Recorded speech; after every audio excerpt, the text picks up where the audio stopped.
അപ്പൊ നമുക്ക് തുടങ്ങാം. നമ്മളൊരു പുതിയ ചാനൽ തുടങ്ങാണ്. ചാനലിന്റെ പേര് മൊളോഷ്യം. എന്താ നല്ല പേരല്ലേ? അപ്പൊ ഇത് ബേസിക്കലി നമ്മളൊരു പോഡിയം ആയിട്ടാണ് എടുക്കുന്നത്. അത് മലയാളികളെ സംബന്ധിച്ചുള്ള ടോക്സോ അതിൽ നമ്മൾക്ക് വരുന്ന ചർച്ചകളോ ഏതെങ്കിലും ഒരു സ്പെസിഫിക് ആയിട്ടുള്ള ജോണറിനെ കുറിച്ചുള്ള ഡിസ്കഷൻസോ, അതിപ്പോ മ്യൂസിക് ആവാം, മൂവി ആവാം, ടെക്നോളജി ആവാം, അതെ, കറന്റ് അഫയേഴ്സ് ആവാം, ന്യൂസ് ആവാം, അങ്ങനെ എന്ത് വേണമെങ്കിലും ചെയ്യുന്ന ഒരു ചാനലായിട്ടാണ് നമ്മളിത് സ്റ്റാർട്ട് ചെയ്തേക്കുന്നത്. നമ്മുടെ ഏറ്റവും ഇൻട്രസ്റ്റിംഗ് ആയിട്ടുള്ള വിഷയം മൂവീസിലോട്ടാണ് നമ്മൾ ആദ്യം കടക്കുന്നത്. പബ്ജിയുടെ ഒക്കെ വീഡിയോ വരുന്നുണ്ട്, സമയമുണ്ടല്ലോ, സമയം ഇങ്ങനെ കിടക്കല്ലേ. അപ്പൊ ഇനി ഇൻട്രോ കഴിഞ്ഞു. ഇനിയിപ്പോ നമ്മള് കാര്യപരിപാടികൾ നീങ്ങുകയാണ്. ഫസ്റ്റ് തന്നെ അപ്പൊ ഇന്ന് നമ്മൾ തുടങ്ങാൻ പോകുന്ന ഫസ്റ്റ് ഒരു മൂവിയുടെ റിവ്യൂ ആണ്. അപ്പോൾ റിവ്യൂ എന്ന് പറയുമ്പോഴത്തേക്കും ഒരു ബേസിക് ആയിട്ടുള്ള ഒരു റിവ്യൂ മാത്രമല്ല, ആ പടം കടന്നു പോകുന്ന എല്ലാ മേഖലകളും നമ്മൾ ടച്ച് ചെയ്യുന്നുണ്ട്. അതിൽ തുടക്കം നമ്മൾ എടുക്കുന്ന മൂവി വളരെ ചൂസി ആയിട്ട് എടുത്തൊരു മൂവിയാണ് കുമ്പളങ്ങി നൈറ്റ്സ്. വളരെ ട്രെൻഡിങ് ആയിട്ടുള്ള ഒരു മൂവിയാണ്.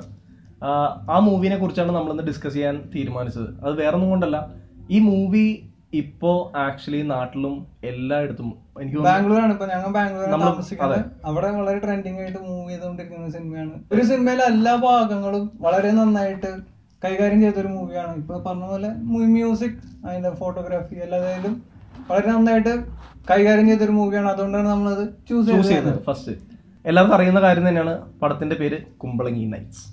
അത് എറണാകുളത്തെ ചെറിയൊരു തുരുത്തിലെ ഒരു കഥയാണ്. ഒരു കഥ. അപ്പൊ ഈ മൂവിയുടെ ടെക്നിക്കൽ സ്പെസിഫിക്കേഷൻ അല്ലെങ്കിൽ ബാക്ക്ഗ്രൗണ്ട് ഡീറ്റെയിൽസ് എന്ന് പറയുന്നത് ഇതിന്റെ production company working class hero productions ആണ്. ഡയറക്ഷൻ വന്നേക്കുന്നത് മധു സി നാരായണനാണ് ഡയറക്ഷൻ. സ്ക്രിപ്റ്റ് വന്നിട്ട് ശ്യാം പുഷ്കർ ആണ് ഇതിന്റെ സ്ക്രിപ്റ്റ് ചെയ്തേക്കുന്നത്. മ്യൂസിക് സുഷിൻ ശ്യാം. DOP അല്ലെങ്കിൽ ഛായാഗ്രാഹണം ചെയ്തേക്കുന്നത് ഷൈജു ഖാലിദ്.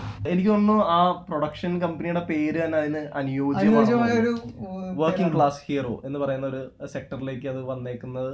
അവരെല്ലാരും വർക്കിംഗ് ക്ലാസ് ആയിട്ട് വന്നവരാണ്. ഇപ്പൊ എന്താ, ചെറിയ രീതിയിൽ നിന്ന് വന്നവരാണ്. അസോസിയേറ്റ് ഡയറക്ടർ ആയിട്ട് വന്നു, ഡാൻസർ ആയിട്ട് വന്നു, പല പല സെഗ്മെന്റ്സ് ചെയ്തേക്കുന്ന ആൾക്കാരാണ്. അപ്പൊ എല്ലാ കഴിവുണ്ട്. അപ്പൊ ഇതിന്റെ മെയിൻ ക്യാരക്ടേഴ്സ് വരുന്നത് ആക്ച്വലി സജി എന്ന് പറയുന്ന ഒരു ക്യാരക്ടർ ഉണ്ട്, പ്ലേ ചെയ്തേക്കുന്ന സൗബിനാണ്. ഒരു മൂത്ത ചേട്ടനാണ്, വലിയേട്ടൻ ഫാമിലിയിലത്തെ. അത് കഴിഞ്ഞിട്ട് വന്നേക്കുന്ന ആള് ബോണി, അതായത് ശ്രീനാഥ് ബാസി. എനിക്ക് തോന്നുന്നു ഏറ്റവും കൂടുതൽ ക്രൗഡിന്റെ ശ്രീനാഥ് ബാസിക്കാണ്. വേറെ ആർക്കും കിട്ടിയില്ല. നമ്മളത് ബാംഗ്ലൂരിലാണ് കണ്ടത് ഈ പടം. ആക്ച്വലി ഞാൻ 2 പ്രാവശ്യം പോയി കണ്ടു. ഒരു അക്ഷരം പോലും മിണ്ടാത്തൊരു നായകനെ കിട്ടിയ ഏറ്റവും വലിയ അപ്ലോസ് എന്ന് പറയുന്നത്. ശ്രീനാഥ് ബാസി ബാക്കി എല്ലാ സിനിമയിലും വളവളാന്ന് സംസാരിക്കുന്ന ഒരു മനുഷ്യനാണ്. ഇതിനകത്ത് അതൊക്കെ വെട്ടിക്കളഞ്ഞു. നീ സംസാരിക്കണ്ടെന്ന് പറഞ്ഞിട്ട് ആളെ മിണ്ടാട്ടം മുട്ടിച്ച ഒരു സിനിമയാണ് നമ്മുടെ കുമ്പളങ്ങി നൈറ്റ്സ്. അതെ. പിന്നെ വന്നേക്കുന്ന ഒരു ക്യാരക്ടർ എന്ന് പറയുന്നതാണ് ബോബി. അത് ഷെയ്ൻ നിഗമാണ് ചെയ്തേക്കുന്നത്. ഷെയ്ൻ നിഗം ആദ്യമായിട്ട് കഥാപാത്രം അത്ഭുത സ്തബ്ധരായി ഇങ്ങനെയൊക്കെ ചിരിക്കാൻ പറ്റുമെന്ന് നമുക്ക് തോന്നിയ ഒരു പടം തന്നെയാണെന്ന് ഒരു നിമിഷം നമ്മൾ ചിന്തിച്ചു പോയി. അതെ. പിന്നെ വന്നേക്കുന്നതാണ് ഫ്രാങ്കി എന്ന് പറയുന്ന ഏറ്റവും അനുജനായിട്ടുള്ള ഒരു ക്യാരക്ടറിന്റെ പ്ലേ ചെയ്തേക്കുന്നത്. അതെ, പുതുമുഖാണ്. മാത്യു തോമസ് എന്നാണ് ആ കുട്ടിയുടെ പേര്. ഇതാണ് മെയിൻ കാസ്റ്റിംഗ്. പിന്നെ നമ്മൾ ഒരാളെ വിട്ടുപോയി. അല്ല, ഒരാളെ വിട്ടുപോയി. ശരിക്കുള്ള നായകന്മാരെ ഹീറോ ഉണ്ടല്ലോ, ഷമ്മി എന്ന് പറയുന്ന ഹീറോയിന്. അതെ, പാച്ചിക്കാണ് ഇതിലെ ഷമ്മി ആയിട്ട് വന്നേക്കുന്നത്. ആൾക്ക് കത്തിയോ വേണ്ട, തോക്കോ വേണ്ട, വേണ്ട. ഷമ്മി എപ്പോഴും ഹീറോ ആണ്. നമ്മളൊരു സിനിമ കാണുമ്പോ ഏതെങ്കിലും ഒരു ക്യാരക്ടറിലേക്ക് നമ്മൾ ആഴ്ന്നിറങ്ങും. ഇപ്പൊ ഞാനിപ്പോ ചിലപ്പോ വേണമെങ്കിൽ ശ്രീനാഥ് ബാസിയുടെ ക്യാരക്ടർ ഉണ്ടാവാം, ഇപ്പൊ പുള്ളിക്കാരന് ഇപ്പൊ വേണമെങ്കിൽ ബോബിയുടെ ക്യാരക്ടറിലൊക്കെ പോയിണ്ടാവാം. അത് വേരി ചെയ്യും. അതുപോലെ നമുക്ക് അതിൽ ആഴ്ന്നിറങ്ങാൻ പലതരം ക്യാരക്ടേഴ്സ് ഉണ്ട് അതിൻ്റെ അകത്ത്. അത് വളരെ വൈഡായിട്ട് അവര് പോർട്രേ ചെയ്തിട്ടുണ്ട് അതിൻ്റെ അകത്ത്. ഇനി അടുത്ത നെക്സ്റ്റ് തിങ് എന്താ, മെയിൻ ആയിട്ട് സിനിമയിലെ സ്റ്റോറി ലൈൻ. എന്താണ് കഥ നടക്കുന്നത്, അവിടെ എന്താണ് സംഭവിക്കുന്നത്, 4 പിള്ളേർക്ക് എന്താ സംഭവിക്കുന്നത്. ബേസിക്കായിട്ട് തോണി അങ്ങോട്ട് തുഴയണമെന്നറിയാതെ ഇങ്ങനെ നീന്തി തുടിക്കുന്ന 4 പിള്ളേരുടെ കഥയാണ്. യുവമിഥുനങ്ങളുടെ കഥയാണ്. അവരെന്താ ചെയ്യാൻ പോണ ഇനി ഭാവിയിലോട്ട്. അവർക്ക് നിശ്ചയമില്ല എന്താ ചെയ്യണമെന്നുള്ളത്. വെറുതെ അങ്ങോട്ടും ഇങ്ങോട്ടും നടക്കുകയാണ്. അതിന്റെ അമരക്കാരനാണ് സജി. സജി ആളാളെ ഹെവിയാണ്. നായകനെ ചേട്ടനായിട്ട് മുൻപന്തിയിലൊക്കെ ഉണ്ട്. വലിയേട്ടന്റെ ഉത്തരവാദിത്തമുള്ള മമ്മൂട്ടി ഏട്ടനാണെങ്കിൽ ഇതിൽ ഉത്തരവാദിത്വം തീരെ ഇല്ലാത്തൊരു വലിയേട്ടനായിട്ടാണ് ഇതിൽ പടം കണ്ടവരുണ്ടെങ്കിൽ മനസ്സിലാവും. അല്ല, നീ ചേട്ടനായിട്ടൊന്ന് വിളിച്ചേ, നീ ചേട്ടാന്ന് വിളിച്ചേ. നമ്മള് സജീനെ എടുത്താലും ബോബിനെ എടുത്താലും, അതായത് സൗബിനെ എടുത്താലും ശ്രീനാഥ് ഭാസിനെ എടുത്താലും, അതല്ല ഷെയ്ൻ നിഗമിനെ എടുത്താലും, ഈവൺ ആ കുട്ടി പോലും മാത്യു എന്ന് പറഞ്ഞ ആ പുതിയ കുട്ടി പോലും ചെയ്തേക്കുന്ന വളരെ ഗംഭീരമായിട്ടാണ് അതിന്റെ ആക്ടിങ് ചെയ്തേക്കുന്നത്. അതുകൊണ്ട് എനിക്ക് പലപ്പോഴും തോന്നിയത്, നമ്മൾ ചില സമയത്ത് ലാലേട്ടന്റെ സിനിമയെ കണ്ടിട്ട് മുരുകദാസൊക്കെ പറഞ്ഞ പോലെ ഇങ്ങനെ അഭിനയിക്കുകയാണെന്ന് പുറകില് വേറെ എവിടെയെങ്കിലും ക്യാമറ വെച്ച് ഒപ്പിയെടുത്തേക്കണാണോ എന്ന് തോന്നുന്ന രീതിയിലത്തെ ഷോട്ട്സ് വളരെ ഗംഭീരമായിട്ട് ഷൈജു ഖാലിദ് ചെയ്തിട്ടുണ്ട്. കാരണം വളരെ റിയൽ ടു ലൈഫ് സിനാരിയോസ് ഇഷ്ടം പോലെയുള്ള ഒരു മൂവിയും കൂടിയാണ് കുംബ്ലിംഗി നൈറ്റ്സ്. എനിക്ക് തോന്നുന്നു അടുത്ത ഇടയ്ക്ക് ഇറങ്ങിയ ഏറ്റവും നല്ല പടങ്ങളിൽ വളരെയധികം ഇൻസ്പയർ ചെയ്ത മൂവിയാണ്, ഉൾപ്പെടുത്താവുന്ന ഒരു പടം കൂടിയാണ് കുംബ്ലിംഗി നൈറ്റ്സ്. ഇനി ആദ്യത്തിൽ പറഞ്ഞ പോലെ ഈ 4 യുവമിഥുനങ്ങളുടെ ജീവിതത്തിലേക്ക് കടന്നു വരുന്ന വളരെ ശക്തമായ 4 കഥാപാത്രങ്ങളുണ്ട്, സ്ത്രീ കഥാപാത്രങ്ങൾ. അതിൽ ഒന്നാണ് എന്നാബെൻ. ബെന്നി പി നായരമ്പലത്തിന്റെ മകളാണ് എന്നാബെൻ. വളരെ ഗംഭീരമായിട്ട് ഇതിന്റെ ആ സ്ക്രിപ്റ്റില് ആ ക്യാരക്ടറിന് കൊടുക്കേണ്ട എല്ലാ മാന്യതകൾ കൊടുത്തുകൊണ്ട് ആക്ട് ചെയ്തിട്ടുണ്ട്. തികച്ചും സിനിമയിലോട്ട് അവിചാരിതമായി കടന്നു വരുന്ന ഒരു നായികയാണ്, ഒരു ഫോറിനറാണ് ജാസ്മിൻ. ജാസ്മിൻ തന്റെ ഒരു പുതുമുഖ നടി, ഒരു ചെറിയൊരു ഷോർട്ട് ഫിലിം അഭിനയിച്ചൊരു നടിയാണ്, സിംഗറാണ്. പുള്ളിക്കാരി ഇതില് ശ്രീനാഥ് ബാസിയുടെ ഫേവറായിട്ടാണ് വരുന്നത്. പിന്നെ അടുത്ത വരുന്നതാണ് ഗ്രേസ് ആന്റണി. ഒരു സിനിമയോ മറ്റോ ചെയ്തിട്ടുള്ളൂ, ഹാപ്പി വെഡിങ് എന്ന് പറഞ്ഞ സിനിമയിൽ ചെറിയൊരു റോൾ ചെയ്തിട്ടുണ്ട്. പുള്ളിക്കാരി വരുന്നത് നമ്മുടെ ഷമ്മിയുടെ ഫാസിന്റെ ഫേവറായിട്ടാണ് വരുന്നത്. നല്ല സ്ട്രോങ് ക്യാരക്ടേഴ്സ്. എനിക്ക് തോന്നുന്നു മലയാള സിനിമയിൽ സ്ഥിരം കണ്ടുവരുന്ന ഒരു പാട്രിയാർക്കി അല്ലെങ്കിൽ എന്താണ് പുരുഷ മേധാവിത്വം ഇല്ലാത്ത, അതെ, പൊളിച്ചടിക്കുന്നോ ഇല്ലാത്തതോ ആ സ്ക്രിപ്റ്റ് ഒക്കെ അങ്ങനെ ചെയ്ത് രൂപീകരിച്ച് കൽപ്പന ചെയ്ത് ഉണ്ടാക്കിയ ഒരു സ്ക്രിപ്റ്റ് ആണെന്ന് തോന്നുന്നു. ഷാമി ഈ പടത്തിന്റെ സ്ക്രിപ്റ്റിംഗ് ചെയ്തിട്ടുണ്ട്, വളരെ ഗംഭീരമായിട്ട് ചെയ്തിട്ടുണ്ട്. അതായത് എല്ലാ ക്യാരക്ടറിനും എനിക്ക് തോന്നുന്നു ഒരു ഡിസ്ക്രിപ്ഷൻ ഇല്ല, ഒരു മെയിൽ ഫീമെയിൽ എന്നുള്ള ഡിസ്ക്രിപ്ഷൻ ഇല്ലാതെ എല്ലാവർക്കും അവരുടേതായിട്ടുള്ള ഈക്വൽ ഇമ്പോർട്ടൻസ് കൊടുത്തിട്ടാണ്.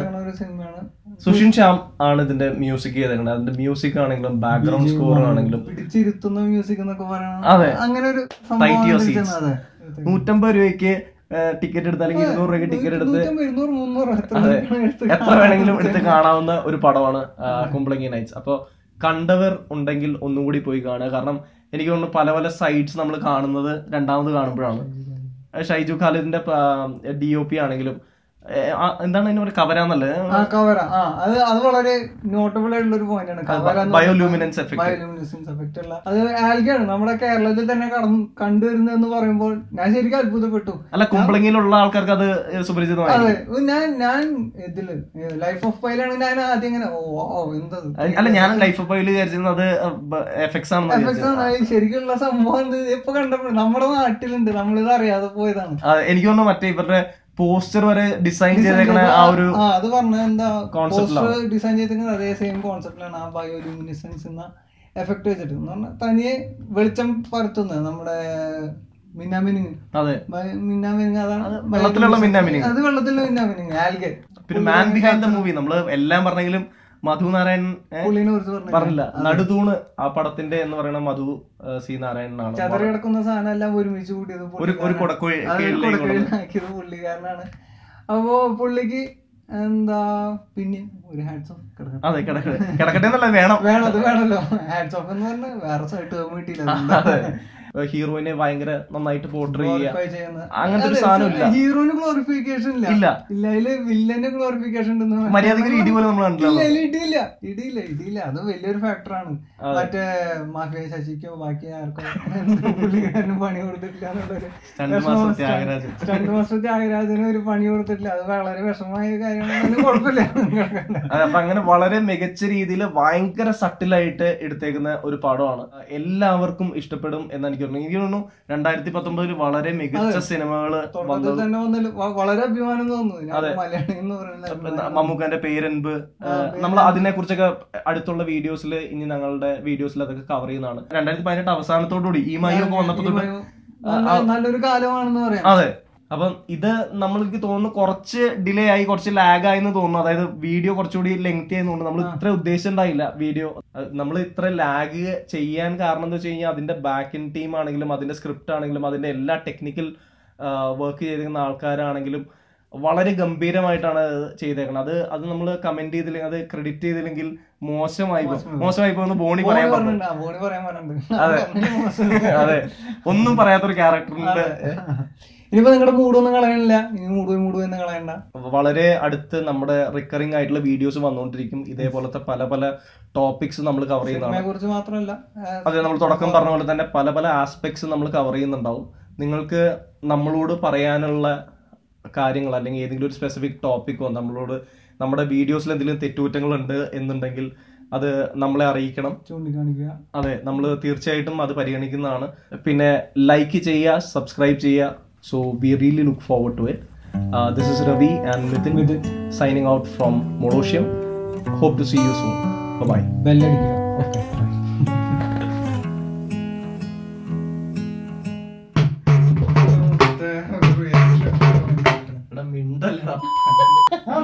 അത് കുഴപ്പമില്ല, കട്ട് ചെയ്ത് പോകും. മൈക്ക് തീർത്തോ പണ്ടാരം.